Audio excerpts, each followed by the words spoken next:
Narasaraopet municipal పరిధిలోని నూతనకల్ గ్రామంలో శుక్రవారం రాష్ట్ర బీజేపీ నాయకులు శంకర్ రెడ్డి ఆధ్వర్యంలో నూతనకల్ గ్రామ రైతుల సమస్యలపై సద్ది సుదర్శన్ రెడ్డి గెస్ట్ హౌస్ లో రైతులతో సమావేశం నిర్వహించారు. ఈ కార్యక్రమానికి ముఖ్య అతిథిగా మాజీ హర్యానా గవర్నర్ బండారు దత్తాత్రేయ హాజరయ్యారు.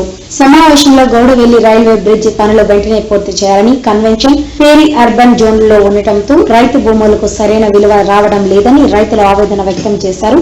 పొలాలకు వెళ్లేందుకు సరైన రోడ్లు లేవని తెలిపారు. బీజేపీ సీనియర్ నాయకులు మల్లారెడ్డి, మాజీ గవర్నర్ బండారు దత్తాత్రేయ మాట్లాడారు. ఈ సమావేశంలో రిటైర్డ్ ఐఏఎస్ గోనె నిర్మల, బీజేపీ నాయకులు మల్లారెడ్డి, సురేష్ రెడ్డి, మాజీ సర్పంచులు బలరాం రెడ్డి, అశోక్ గౌడ్, యూనిస్ పాషా, జీవన్, వెంకటేష్ రైతులు పాల్గొన్నారు.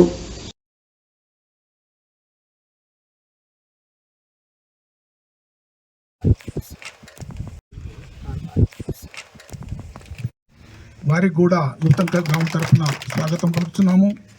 వారితో పాటు మన గ్రామానికి విచ్చేసినటువంటి జి నిర్మల గారు, రిటైర్డ్ ఐఏఎస్ అధికారి గారు, వారికి కూడా మనందరి తరఫున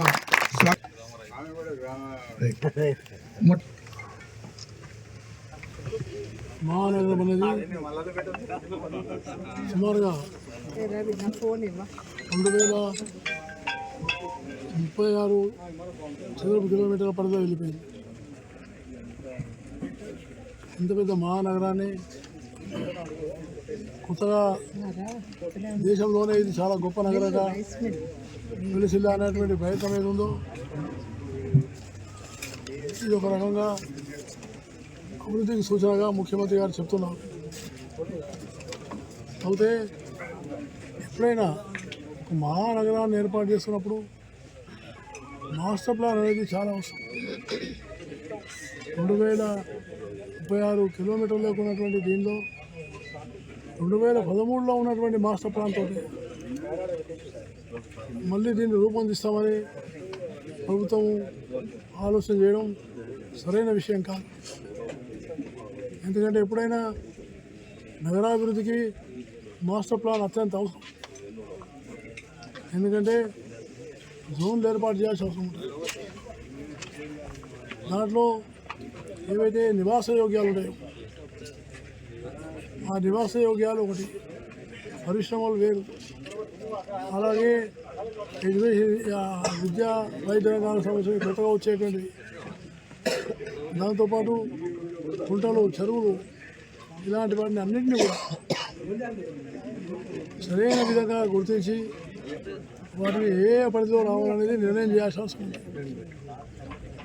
ఒక పక్క ఔటర్ రింగ్ రోడ్ ఏర్పాటైంది.